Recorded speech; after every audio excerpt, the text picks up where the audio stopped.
नमस्कार दोस्तों, मैं सुधांशु और आप देख रहे हैं रैपिड जी की। तो दोस्तों आज मैं आपको बताने वाला हूं हिस्ट्री के, इंडियन हिस्ट्री के कुछ इंपॉर्टेंट प्रश्न। तो दोस्तों इस वीडियो को अंत तक देखिएगा, वीडियो बहुत ही यूजफुल होने वाली। और मैं आपको बता देता हूं कि ये सारे के सारे कॉम्पिटेटिव एग्जाम के लिए ज़रूरी है, क्योंकि सारे के सारे कॉम्पिटेटिव एग्जाम में इंडियन हिस्ट्री से प्रश्न आते ही आते हैं। ठीक है, तो चलिए अपना वीडियो हम स्टार्ट करते हैं। तो हमारा जो पहला प्रश्न है, who was the first governor general of Bengal.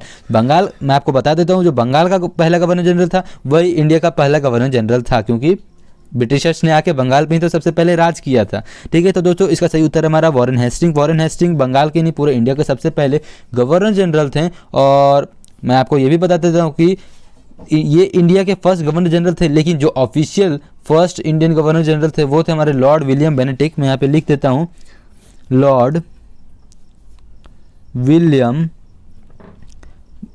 Bentinck.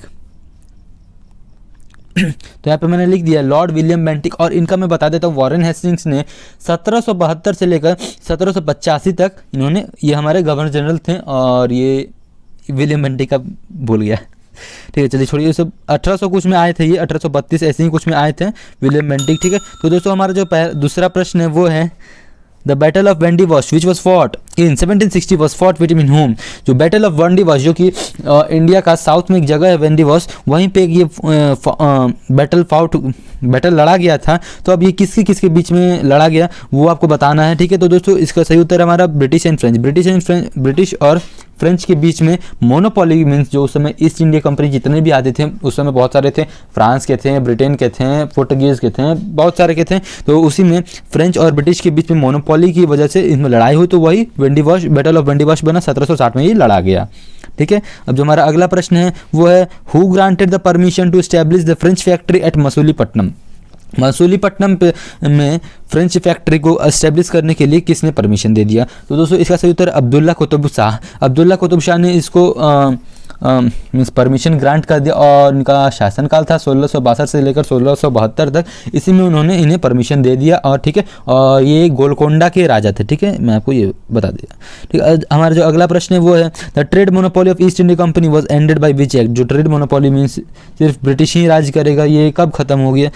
Means monopoly market में उसी का रहेगा, ये कब खत्म हो गया? तो वो चार्टर्स एक्ट ऑफ 1833 के द्वारा ये खत्म हो गया। सॉरी। अब जो हमारा अगला प्रश्न है वो है sir Thomas Roe visited the court of which Mughal empire. Sir Thomas Roe एक ये ब्रिटिशर ही होंगे, इन्होंने किस मुगल एम्पायर का कोर्ट विजिट किया? तो उसका सही उत्तर हमारा जहांगीर। उन्होंने जहांगीर का कोर्ट को विजिट किया, उनके पीरियड में आए। और जहांगीर का जो पीरियड था वो था हमारा 1605 से लेकर 1627, 1605 से लेकर 1627 तक। और ये किसके बेटे थे? अकबर के बेटे थे। ठीक है, तो अब जो हमारा अगला प्रश्न है वो, और मैंने तो आपको ये बताया नहीं ये सर थॉमस रो कब आए थे। तो ये सर थॉमस रो आए थे 1615 में, सितंबर 1615 में ये जहांगीर के यहाँ आए थे, जहांगीर के कोर्ट में। हमारा अगला प्रश्न है in which year was Harappa civilisation discovered. Means जो हड़प्पा सिविलाइजेशन है वो तो हमारा बहुत ही बड़ा सिविलाइजेशन, बहुत ही पहले आया था, लेकिन इसको डिस्कवर कब किया गया? पता है कब चला कि ये उस समय आया? मीन्स ये था कभी ये सिविलाइजेशन हुआ करता था। तो ये इसका पता चला हमारा 1921 में, ब्रिटिशर्स ने पता लगाया होगा। तो हमारा जो अगला प्रश्न है वो है water management system of Harappa times has been unearthed at. Means कब इसको उजागर किया गया? तो कहाँ पे उजागर किया गया? तो उसका सही उत्तर है धोलावीरा। और ये मुझे पता नहीं कहाँ पे, इंडिया में ही होगा शायद। ठीक है, जो हमारा अगला प्रश्न है वो है which animal was not represented on the seals and terracotta art of the Indus valley civilisation. Indus valley civilisation जो कि हमारा दुनिया का सबसे पहला सिविलाइजेशन है, उसका जो आर्ट होता है वो एक टेरिकोटा टाइप का, टेरिकोटा एक आर्ट फॉर्म है जिसमें कुछ आपको रहता है। तो वही उसमें किस जानवर को रिप्रेजेंट नहीं किया जाता है? तो उसका सही उत्तर है हमारा काऊ को उसमें रिप्रेजेंट नहीं किया जाता है।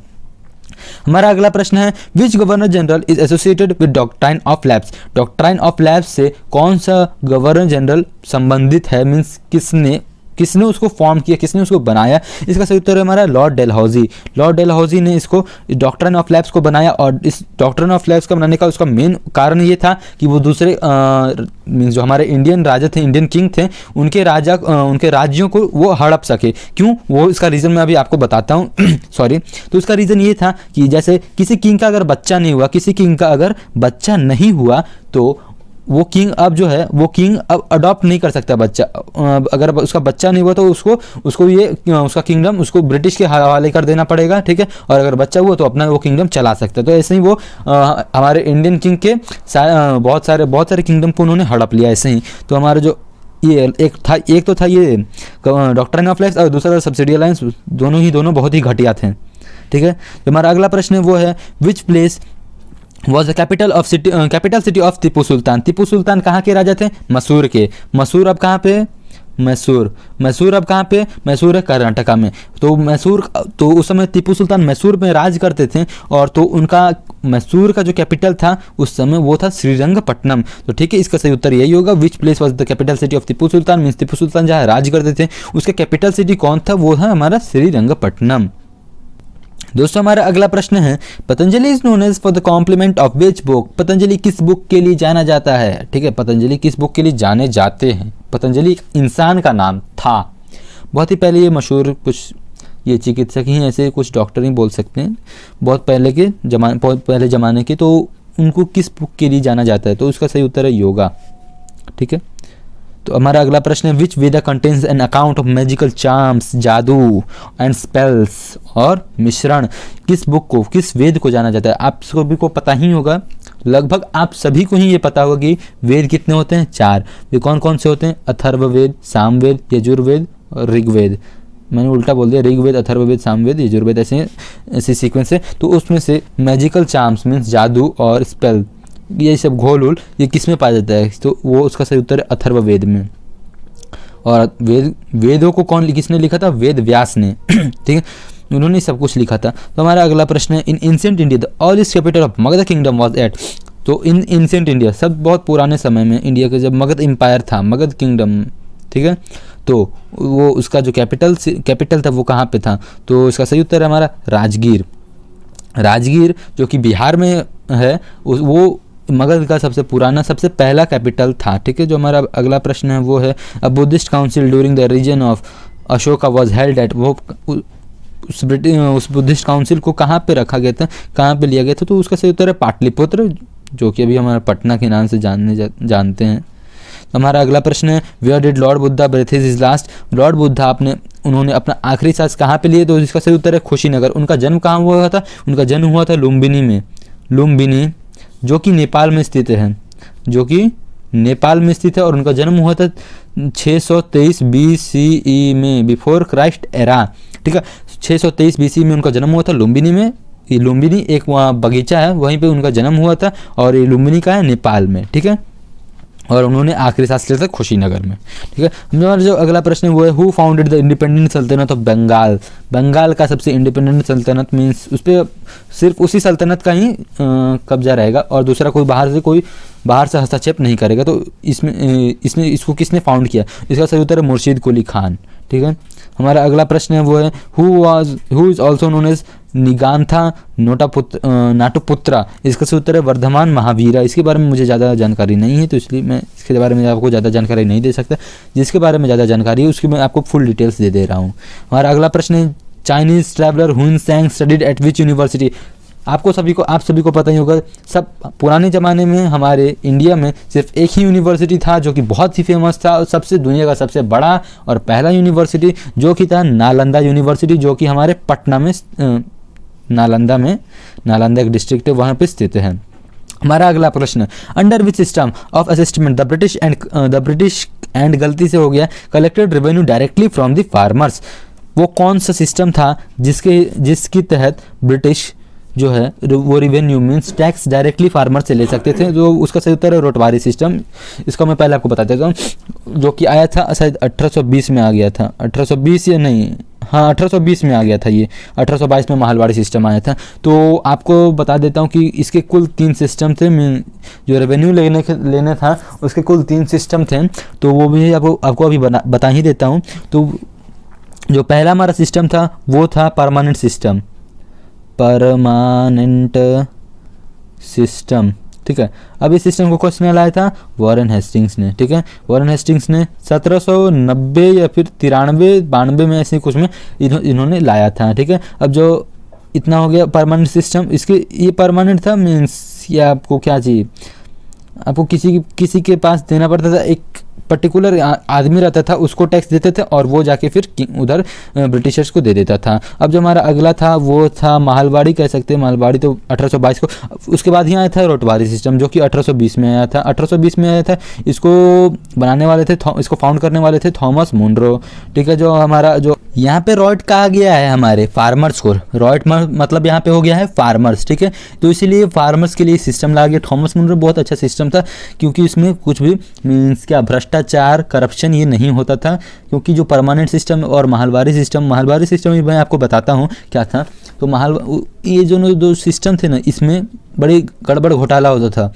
कोई ज़्यादा ले लेता था और अपने पास जितना देना उधर दे देता था, और ज़्यादा लेता था तो अपने पास भी रख लेता था, ठीक है। और महलवारी सिस्टम है, महलवारी सिस्टम कहते हैं MAHALWARI, महलवारी सिस्टम, ठीक है। सिस्टम आप जान, तो इसमें महलवारी मीन्स महल, इसमें से अलग, ये दो सबसे बना महल और वारी, ठीक है। तो महल इसमें अलग कर देते हैं। तो महल उस समय एक जगह को मीन्स एक विलेज को कहा जाता था, ठीक है ना। वहाँ पे आप एक महल में आपको जो फार्मर होते थे उन्हें, वो एक जो विलेज होता था उसमें पूरा एक पर्टिकुलर इंसान को कहा जाता था कि उससे टैक्स ले। सबसे मुखिया होता था, उसी को कहा दिया जाता था कि पूरे विलेज से टैक्स ले। तो इसीलिए विलेज को यहाँ पे कहा गया महल, और वही बस जाके वो ब्रिटिश को दे देता था। तो बस इसी इन दोनों में जो था ना भ्रष्टाचार ज़्यादा होता था। और इसको जो बनाने वाले थे वो था हॉल्ट मैकेंजी, हॉल्ट MACKENZIE, पता नहीं इसका स्पेलिंग सही कि नहीं, मैंने इसको 7th क्लास में पढ़ा था, याद उतना नहीं है, ठीक है। तब भी स्पेलिंग, और ये बना था 1822 में। अब जो हमारा अगला प्रश्न है, who started the public work department in India 1848, इसका से उत्तर हमारा लॉर्ड डलहौजी। बस इसमें कुछ कह नहीं सकते इतना। तो हमारा अगला प्रश्न है, who give the theory of economic drain in his book poverty and the on British rule in India, means क्या कर रहा है, theory of economic drain means पैसों को बहाते जाना बिना सोचे समझे खर्च किए जाना, फिजूल खर्ची जिसको आप बोल सकते हैं, फिजूल खर्ची। In his book poverty, book का नाम क्या था, poverty and the un British rule in India. Un British rule in India means जो ब्रिटिश जो थे बहुत जी बेकार बिहेवियर कर रहे थे हमारे इंडियंस के साथ। तो उस बुक में पॉवर्टी में किसने लिखा था उसको, तो उसका सही उत्तर है दादा भाई नारोजी ने इसको लिखा था। अब जो हमारा अगला प्रश्न है वो है, Megasthenes was an ambassador of which king, इसको नाम बहुत अजीब है। सेल्यूकस निकेटर मीन्स, मुझे लगता है ये सेल्यूकस शायद इसका जो हमारा सिकंदर था ना, सिकंदर का ही सेनापति का नाम मुझे लग रहा है, सेल्यूकस की उसी का नाम था। मुझे इसके बारे में सर्च नहीं किया था नेट पे। हमारा अगला प्रश्न, the division of modern society in 7 classes particularly mentioned in which book, जो मॉडर्न सोसाइटी 7 भाग में डिवाइड हो गया था, फिर जब ख़त्म हो गया चंद्रगुप्त मौर्य फिर अब वो तो लड़ाई किया, तो फिर उसका अशोका जो था बेटा बोल रहे हैं, हाँ बेटा हाँ बेटा ही होगा, ठीक है ना। तो फिर उसने लड़ना छोड़ दिया, तो फिर वो डिवाइडेड हो गया। तो किस बुक में लिखा हुआ है, तो उसका सही उत्तर है हमारा इंडिका ऑफ मेगास्थेनस, इसी बुक में लिखा हुआ है। तो हमारा अगला प्रश्न है वो है, who was the first modern ruler conqueror of Deccan, who was the first modern ruler to conquer Deccan, ठीक है ना।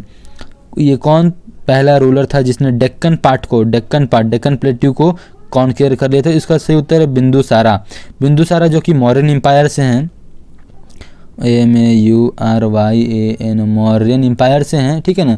और क्या बोले, हाँ यही बोल सकते हैं, मौर्यन एम्पायर से थे और चंद्रगुप्त मौर्य के बेटे थे, बस यही कह सकते हैं। और दोस्तों इसी के साथ आज का वीडियो करता हूँ मैं यहीं पे एंड। अगर आपको मेरा वीडियो अच्छा लगे तो इसे लाइक कर दीजिए, शेयर कर दीजिए। वीडियो कैसे लगा नीचे कमेंट बॉक्स में बताइए, और हमारा इसका पार्ट 2 देखना मत भूलिएगा। और प्लीज़ चैनल को सब्सक्राइब किए बिना मत जाइएगा, क्योंकि अगर आपने सब्सक्राइब नहीं किया तो आप बहुत ही इंपॉर्टेंट क्वेश्चंस मिस कर दोगे। तो बस दोस्तों आज की वीडियो में इतना ही। Thanks a lot, bye again.